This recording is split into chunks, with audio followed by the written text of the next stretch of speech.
동진세미캠 주주 여러분들 반갑습니다. 동진세미캠 최근 주가가 36,200원까지 올라갔죠. 일단 차트 자체는 상당히 좀 예쁩니다. 잘 이쁘게 올라가고 있는 상황이고, 사실 많은 구독자님들이 동진세미캠이 올라갈 만한 모멘텀이 있어 라고 생각하시는 분들이 많은데, 최근에 이제 동진세미캠 주가가 올라간 거는 여러분들도 알고 계시는 그 차세대 반도체 공정 EUV라고 있어요. 극자외선 포토 레지스트라고 해가지고 이 부분 그냥 한번 설명드렸는데, 오늘은 조식TV 좋아요 구독 한 번씩만 부탁드리고요. 반도체 칩이 이렇게 있으면 이게 여러 겹이 쌓아진다라고 제가 설명을 드렸죠. 근데 이 중에 하나가 불량이 되면은 아예 전체를 못 써요. 그래서 이 반도체 칩이 손상되기 걸 방지하기 위해서 우리가 그 새 상품 사면 비닐로 덮여 있잖아요. 마찬가지로 이렇게 비닐이 덮여져 있는 기술력을 가진 회사라고 보시면 돼요. 근데 최근에 이제 동진세미캠이 이제 주가가 올라갈 수 있는 이유가 뭐냐면, 지난번 영상에서도 한번 좀 설명을 드렸지만 제가 이틀 전에 매수 신호 드리면서 앞으로 동진세미캠 주가가 계속 올라갈 거라고 설명을 드렸거든요. 그 이유가 경영권 승계의 비밀 해가지고 제가 주가 상승 신의 한 수였다라고 해서 영상을 찍었는데, 그 부분 한번 좀 설명을 드릴게요. 영상 한번 같이 보시죠. 추천을 했습니다. 그리고 나서 그의 아들인 이준혁 부회장이 경영권을 승계를 받았죠. 근데 현재 문제가 되는 게 뭐냐면 상속세예요. 상속세 문제가 현재 아직 끝나지 않았어요. 그러면 현재 발생한 상속세를 납부할 수 있는 방법은 일반적으로 주식으로 납부를 하거나 아니면 현금으로 납부를 해야 되는데, 사실 현금은 없죠.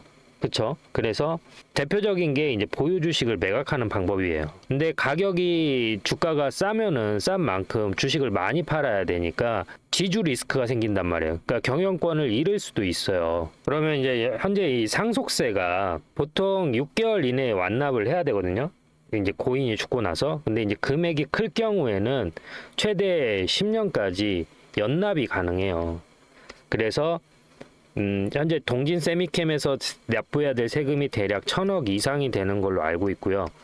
이거를 연납으로 했을 가능성이 현재는 제일 크다라고 보여집니다. 그러면은 22년에 별세를 하셨기 때문에 실질적으로 32년 안에는 세금을 내야 돼요. 그렇기 때문에 그 안에 32년 안에는 어떤 식으로든 주가를 급등시켜서 거기에 대한 차익 실현으로 세금으로 납부할 가능성이 커지다라는 거죠. 그래서 현재 상황에서 사실 우리나라 같은 경우는 재벌 기업, 저도 뭐 재벌을 걱정하지는 않거든요. 근데 뭐 여담을 조금 드리자면, 한국 같은 경우에는 그 재벌들이 승계 작업을 많이 해요. 일본은 승계를 하지 않고 대부분 전문 CEO를 앉혔어요. 근데 지금 일본의 대부분 기술이 어디에 역전이 됐죠? 한국에 역전이 됐어요. 근데 한국의 기술을 지금 중국이 따라잡고 있는데, 중국이 절대 따라잡지 못하는 이유 중에 하나가 바로 한국만의 독특한 경영권 승계에 있다라고 분석한 글이 있어요. 그러니까 만약에 제 아버지가 기업을 읽었는데 거기에 대한 애사심이 클 거 아니에요. 근데 만약에 제가 외부에서 넘어온 CEO예요. 유럽에서 넘어온 CEO예요. 그러면 회사에 대한 애정이 있을까요? 없죠. 여러분들 구멍가게라도 내가 내 이름으로 사업 오픈하면은 그거 날리기가 쉽지 않습니다. 마음이. 퍼스트에 대한 그게 엄청 크거든요. 그래서 그러한 메리트가 있기 때문에 무조건 기업 경영 승계가 나쁜 건 아니다. 근데 다만 이제 우리나라 같은 경우에는 승계를 하면 할수록 이 지분이 계속 줄어들다 보니까 기업 자체가 다른 기업 그 회사로 M&A 되거나 외국계 회사가 될 가능성이 상당히 커요. 여러분들 알지 모를지 아시는 분도 있겠지만, 참고로 금호타이어 있잖아요. 이거 한국 기업 아닙니다. 중국 기업으로 인수됐어요. 문재인이가 팔아먹었거든요. 이것도 상식으로 알고 계시면 좋고요. 우리가 알아야 될 게 뭐냐면, 이게 한국이라는 나라가 이렇게 있으면 한국 혼자 경쟁하는 게 아니에요. 전 세계하고 경쟁을 하잖아요. 국가 간의 경쟁을 하고 있기 때문에 거기까지도 우리가 생각을 해야 돼요. 솔직하게. 지금 뭐 경기가 너무 안 좋아져가지고 기업들도 상당히 어려운 상태고, 저는 그래요. 솔직히. 일자리가 늘어나려면은 결국은 기업이 성장을 해야 돼요. 기업이 성장을 해야 저때 가격이 이제 32,000원 저희가 이때 들어갔고요. 정고점 돌파 구간 여기가 정고점이잖아요. 여기 돌파 구간이라 여기서 매수 신호를 들었고 지금 이제 7% 상승 중인데 목표가는 아직 오지 않았어요. 네, 제가 어떤 기준으로 매매하는지 영상 간단하게 보시고 2부에서 설명 이어가도록 할게요. 구독자님들, 저는 예전에 주식을 처음 할 때 이런 생각을 했습니다. 주식을 하면서 사실 제일 어려웠던 부분이 무엇이냐면 일단 우리가 기관이나 외인에 비해서는 정보가 늦을 수밖에 없죠. 그래서 저는 주식을 할 때 이런 생각을 했습니다. 어디에서 매수를 하고 어디에서 매도를 해야 될지 그 부분이 사실 가장 어려웠습니다. 그래서 어디에서 사고 어디에서 팔아야 할지 모를 때가 가장 답답했거든요. 그래서 오늘은 여러분들이 그런 고민을 조금이라도 덜어드릴 수 있는 실전적인 방법을 하나 알려드리도록 하겠습니다. 저는 실전 매매라는 것을 하고 있습니다. 그리고 매매 전에 직접 이렇게 영상을 찍고 있고요. 그리고 제 채널을 구독하고 계시는 구독자님들께는 제가 직접 매수와 매도 알림을 문자로 직접 보내드리고 있습니다. 예를 들어서 지금 이렇게 보이시는 지지 라인에서는 매수 신호를 드리고요. 반대로 추세가 올라가서 이렇게 저항을 맞는 자리, 여기에서는 매도 신호를 드리고 있습니다. 즉 여기 신호가 나오면은 매수합니다라고 신호를 문자로 넣어드리고 있고요. 반대로 이렇게 매도해야 될 자리에서는 매도합니다라고 제가 문자를 넣어드리고 있습니다.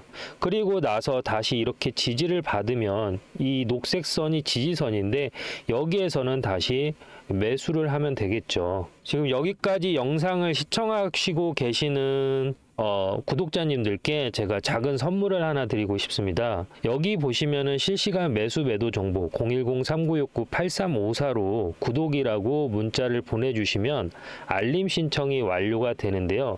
자, 여기 차트 보시면은 여기 주황색 화살표가 보이실 겁니다. 이렇게 보이시죠? 그리고 여기 보시면은 이렇게 파란색 화살표가 보이실 겁니다. 그래서 저는 이렇게 주황색 화살표가 밀집되는 지역이 바닥이라고 확인을 하고 매수 신호를 드리고요. 이처럼 추세가 전환되는 시점에서 파란색 화살표가 뜨면은 매도 신호로 확인하고 매도 신호 문자를 제가 매매할 때 같이 남겨드리고 있습니다. 저도 사람이다 보니까 실수라는 것을 하게 되더라고요. 그래서 어떻게 하면 이 실수를 줄여볼 수 있을까에 대한 고민을 했고 그 실수를 줄여보기 위해서 일부 보조지표를 활용하고 있습니다. 주식은 예측이 아니고 대응이라고 하지 않습니까?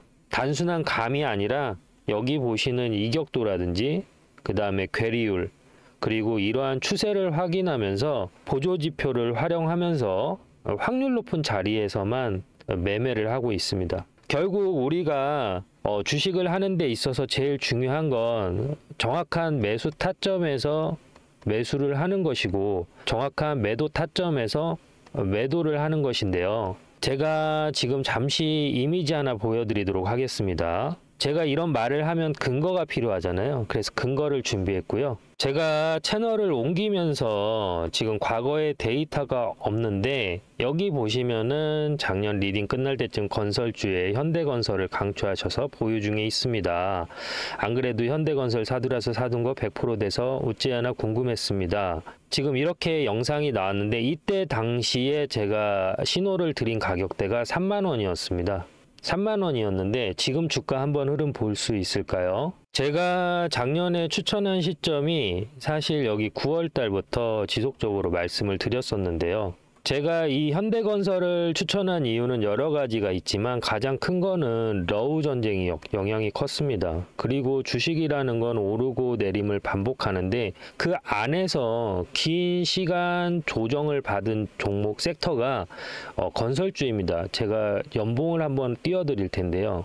이렇게 보면은 상당히 높은 것 같지만 이렇게 보시면은 사실 여기 99년도까지 비교를 하는 거는 조금 어폐가 있고 주가의 사이클이라는 게 있습니다. 무슨 말이냐면 주가는 올라가고 내림을 반복하는데 그 안에서 전고점, 전저점을 다시 도달하려고 하는 습성이 있습니다. 서브프라임이 터지기 전에 10만 원이던 현대건설 주가는 자그마치 20년 3월 1일 날 18,600원까지 주가가 떨어졌고요. 금호석유를 비롯해서 기존의 인프라 섹터 중에서 해운, 조선, 기타 섹터는 전부 다 전고점, 그러니까 07년 10월 1일 서브프라임이 터지기 직전에 주가를 전부 돌파를 했고, 이 자리를 돌파하지 않은 유일한 섹터가 건설입니다. 뭐 앞으로 건설이 뭐 끝났다라는 이슈가 많이 있는데, 사실 여기 보시면은 매수 시그널만 나왔지 매도 시그널이 나온 거는 여기 보이시는 이 자리와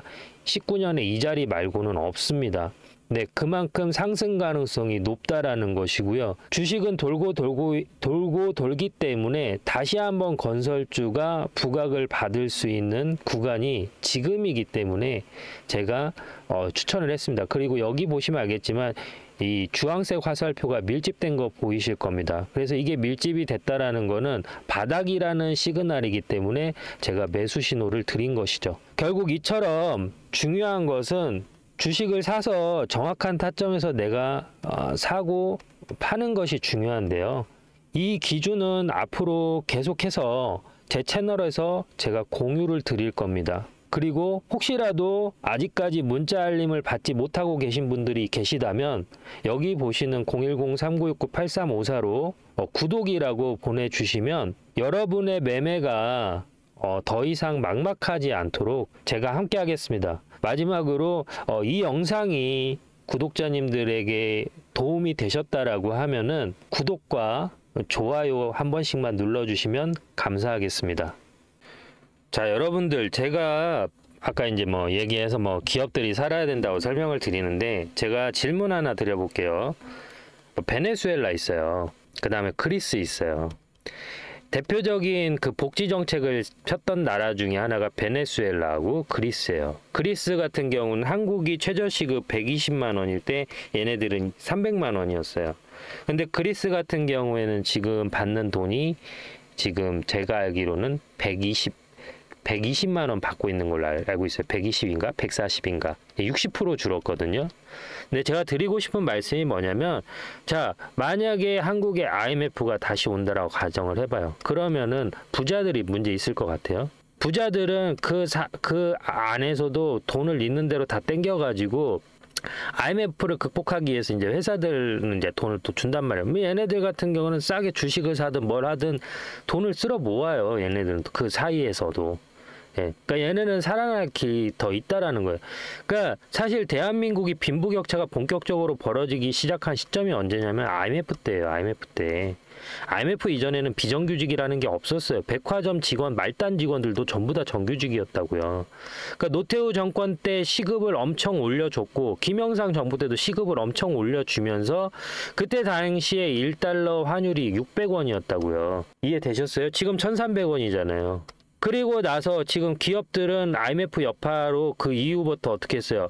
유보율을 엄청나게 쌓아놨단 말이에요. IMF를 얘네들은 대비하고 있어요. 올 거라는 거를 얘네들은 어느 정도는 예상하고 있어요. 특히나 아시아 중에 오면 한국은 직격탄이라는 걸 알고 있어요. 최근에 일본이 쓰나미 뭐 올 수 있다 없다라고 얘기를 했잖아요. 이때 IMF 왔을 때에도요. 동경대 지진이 일어나면서 IMF가 벌어졌단 말이에요. 외환 쇼크가 동남아 쪽 또 불안해지면서. 그러니까 일본이나 이런 데 또 대지진, 쓰나미 같은 거 하나 생기면은 한국에 IMF 올 가능성이 상당히 높습니다. 결국 IMF 오면 힘들어지는 거는 서민이에요. 부자가 아니라. 네. 그래서 이런 부분을 얘기를 하는 거예요. 얘네들은 돈 버는데 천재들이에요. 방법이 얼마나 많겠어요. 돈을 벌 수 있는 방법이. 그 와중에도 대출 받아가지고 얘네들이 투자할 수 있는 게 얼마나 어마어마한데, 돈놀이만 해도 서민들 대신해가지고 뭐 러시안 캐시나 사나머니처럼 대부업 하는 상황이 와도 그때는 이미 IMF인 상태에서 정부가 적극적으로 방어도 못해요. 돈 갚아야 되니까. 그러니까 지금 정책들이 표면적으로는 뭐 노란봉투법이나 모든 정책들이 서민들을 위하는 정책처럼 보이지만 결국은 서민을 죽이는 정책들이에요. 결과론적으로 경영학을 공부하고 경제학을 공부하신 분들이라면 제가 무슨 말 하는지 100% 이해하실 겁니다. 듣기에 달콤하죠. 예. 단 거 많이 먹으면 당뇨 오잖아요. 독이에요, 독. 얘기가 새 나갔는데, 그래서 동진세미캠 같은 경우에는 세금을 내야 되기 때문에 주가를 의도적으로 올릴 가능성이 크고, 최근 주가가 장대 음봉이 나오면서 23% 상승을 해줬기 때문에 여기서 주가 상승이 더 나올 수 있는 가능성이 크다라는 게 포인트고요. 자, 여기에서 이제 기준봉을 삼아야 되는데, 기준봉은 얘가 기준봉이 되겠죠. 여기 거래량이 최근에 이제 돌파됐으니까 여기가 될 수도 있는데, 여기는 이미 돌파가 됐잖아요. 그러면은 여긴 돌파가 됐기 때문에 그 다음 기준봉이 얘가 되겠죠. 그래서 38,000원이 돌파되는지 여부가 확인이 되고, 만약에 이제 여기가 돌파가 되면 그 다음 목표가는 어디가 되냐, 48,000원이 되는 거예요. 그래서 저희 같은 경우는 일단 38,000원 돌파되는지 여부 확인하고, 38,000원에서 지금 어차피 매도를 우리가 고민을 하는 거잖아요, 구독자님들. 그러면 38,000원을 터치하는지 보고, 터치를 만약에 하고 나서 주가가 꺾여요. 그러면 36,000원까지 내려오면 그때 팔아도 늦지 않는다라는 거예요. 근데 38,000원이 돌파가 되면은 제가 봤을 때는 지금 자리에서 여기 48,000원까지도 볼 수 있기 때문에 일단은 스테이 하는 게 좋다라는 게 제 의견입니다. 그래서 제 구독자님들은 010-399-8354로 구독이라고 남겨주셔서 실시간으로 매수, 매도 사인을 받고 계십니다. 그래서 제 영상을 채널을 구독하고 계시지만 현재 문자 알림 서비스 아직 신청 안 하신 분들, 제 영상 지금 처음 보신 분들 중에 문자 알림 서비스 신청하실 분들은 010-399-8354로 그냥 구독이라고만 남겨주시면은 제가 매수하는 종목들 매수, 매도하는 종목들 매도, 문자 넣어드리고 있으니까 이 부분 참고하시고요. 문자를 받았을 때는 실시간 대응이 가능하다라는 거고, 영상은 어차피 6시에 넘어가니까 오늘 매수한 종목들을 다음날 체크를 하기 때문에 조금 늦어질 수가 있다. 이 차이가 있다라고 보시면 될 것 같아요. 영상이 도움이 되셨으면 좋아요 한 번씩만 부탁드릴게요.